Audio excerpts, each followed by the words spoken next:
Hi Hi everyone, everyone, you're you're welcome. welcome once again to my YouTube channel. In today's video, we're going to share with you a topic that cuts across a lot of people and which is how unsuitable the 9 to 5 work structure is. Today, I'm going to dive into it in a more detailed way by showing you the reasons why you should consider an alternative source of income other than doing the 9 to 5.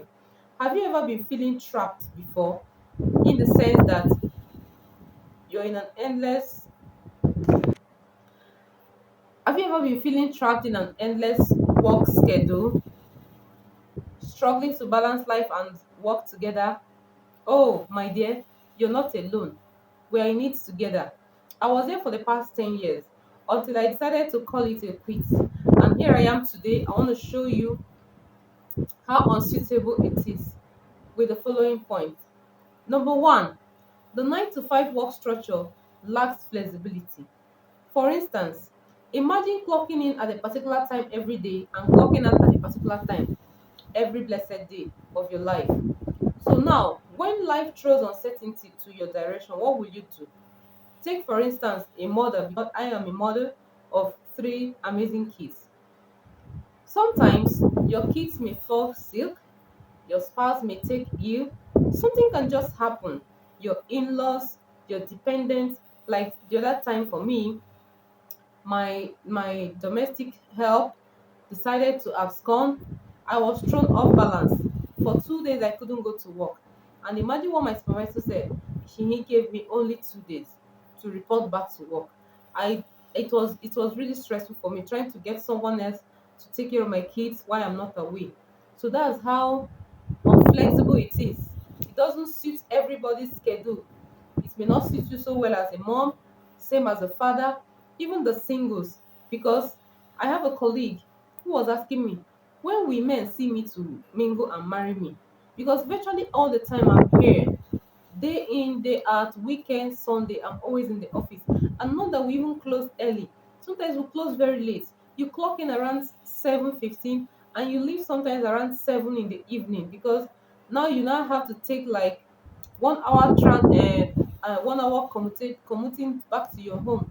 So like virtually almost all the day you spend it in the office. So it's not really suitable because it's not flexible. Okay.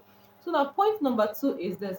It has a very negative impact on your mental health.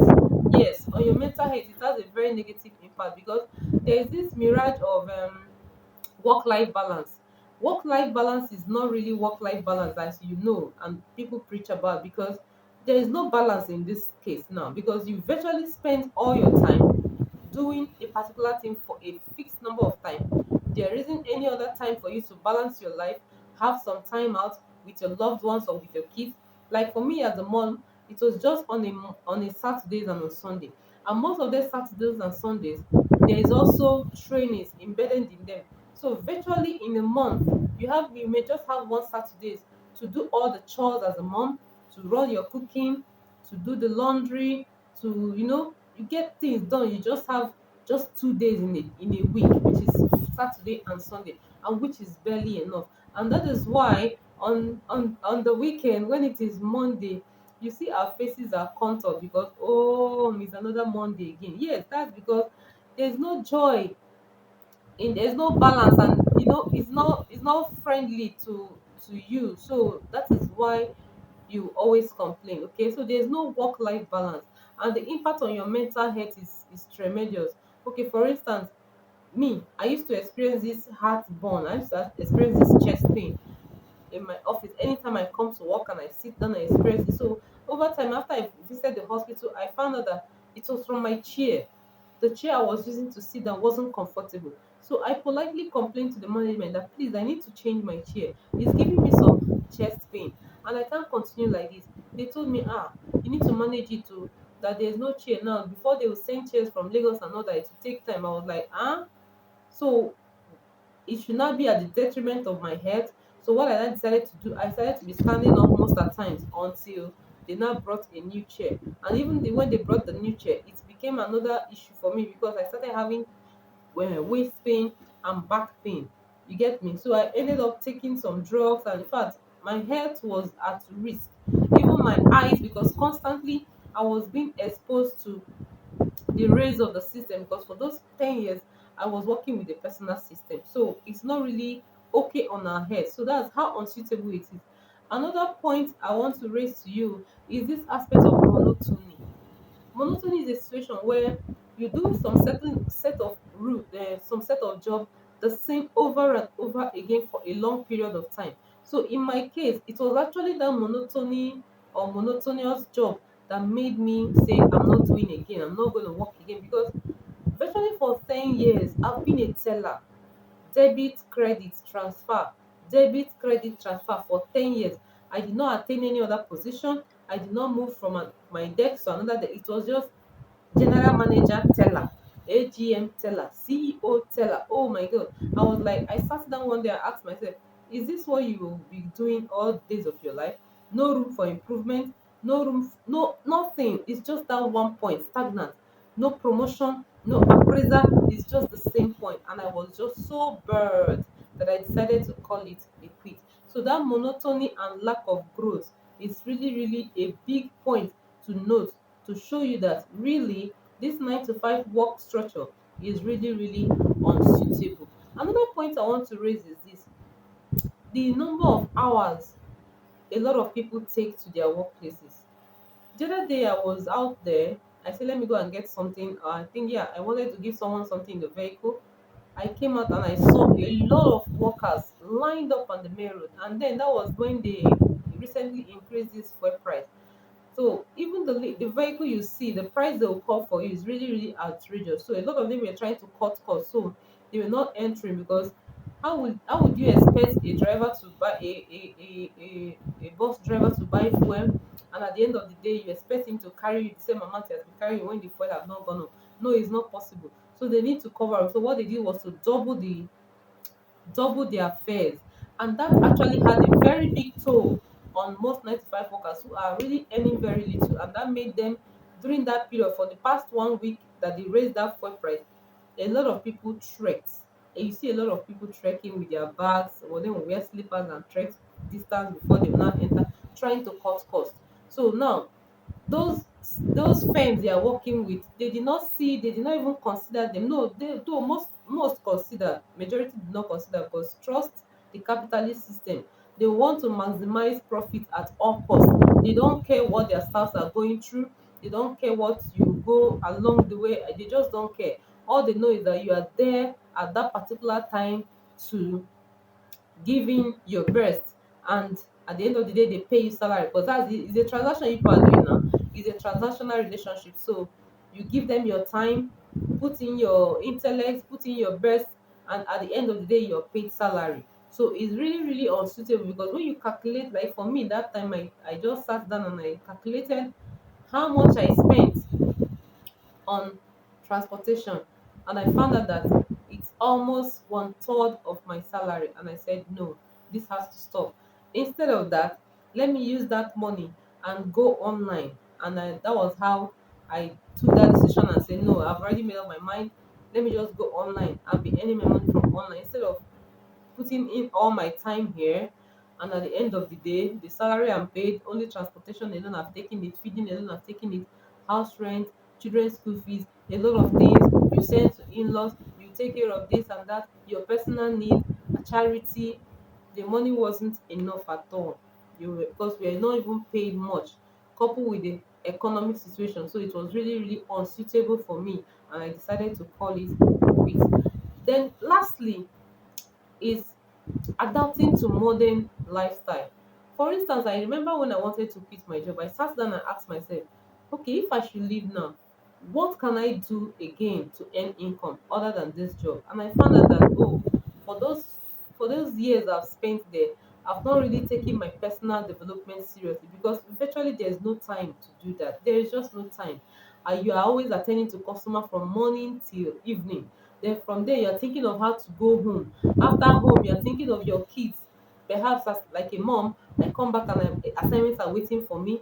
I come back and I'm preparing food for the next day. And come back and I'm preparing lunch boxes and all that, trying to plan my day ahead of the next day. It was really traumatic. So tell me, where will you see the chance to go and be saying, okay, I want to further my education, I want to go an online course. Yes, so I don't doubt you. If you're actually determined, you can do it. That's not disputable. If you're actually determined, in as much as you have that in mind, despite the hurdles, despite the tight schedule, despite the stress, you can still map out time. It could be on a weekend, it could be on a public holiday. You can take your vacation and use it to develop yourself. Yes, but I'm talking about generally majority of the 9 to 5 workers, they don't actually develop themselves because they will give you that complaint of there's no time, there's no money, things, it was stressful and all that. And even the ones that started, they will give up. So now, if actually that source of income was taken from you, you find out that you will not be able to fit properly into the society. So that makes it very, very unsuitable for the modern day lifestyle. Because now the era we are is the era of AI, the era of the internet. So if you're not techie, if you're not IT smart, if you're not intelligent in terms of what is happening at the current time we are, you'll be left out. And that is what is happening because most 9 to 5 workers actually want to leave their job, but they will not ask themselves, how can I fit back into the society and gain my ground? And that is where you see most of them after resigning from job A, they go back to look for another job in job B because they have searched and searched and they couldn't find their balance in the outside world, and they have to go back to the 9 to 5 grind, this time around changing their place of work, which is not even ideal. So that's because the 9 to 5 work structure does not call for growth, does not call for adapting to modern technology. They don't do that. They just want you to be regimented and stagnated at one point, delivering those incomes for them. And for them to pay you anything as a salary, just have it at the back of your mind that you have earned that money times 12 for them. Yes, you have earned that money they paid you as a salary. Just have it at the back of your mind. It's kind of a formula that you have earned times 12 of that money for them to give you that money as a salary. So that means that you are worth more. But they will build their system in a way that it will crack you to the point that you believe that you're just worth this amount of money they're paying you. Okay, take for instance that you're being paid 100,000 naira over time, consistently, they will make you believe that your worth is 100,000. So until you realize that, oh, I am actually worth more than this, and that is when you start attaining growth, and that is when you start like seeing the loopholes, and you're like, oh, I want to leave this place. I think I can do more. You now start developing yourself. So it gets to that point where you actually realize yourself. So here we are now, trying to tell you that the traditional 9 to 5 job has served its purpose. Yes, it has served its purpose. At this present age we are now, this is the jet age, this is the information age, this is the internet age. A lot is happening over time. Just in the comfort of your home, you can earn income. You don't need to go and trade your time in a transaction because it's a transaction you broke out with your boss in the sense that give me your time, I pay you this amount of money. Chikina, he doesn't owe you anything other than your salary, and you owe him your time. You owe him everything. So it's a transactional relationship. But in the time we are right now, it is a time where you trade very little of your time and you earn enormously from the internet if actually you know what to do. And that requires that you all go get a skill, a high in demand skill, a skill that is in vogue other than the ones you are using to work your 9 to 5. You need a different skill. Okay, the other day I posted on my Facebook wall that you don't need to change your job. What you need to change is your address for you to make money or for you to be financially free. Yes, changing your job is not an option. It's not an option. A lot of people then want to change their job that this place is paying more than no, that mentality is wrong. What you need is a change of address. When I mean change of address, like changing from becoming an employee to becoming a business owner to becoming an investor who now puts his money into work. That is what I mean by changing address. So the 9 to 5 job is no longer suitable. So it is high time you realize this, run with it, develop yourself in with the high in demand skills, and see yourself tapping from the wealth that has been surrounding us with the invent of the internet. So keep watching my channel till I come your way next time. Remember to subscribe, and remember to share, and remember to like. Thank you.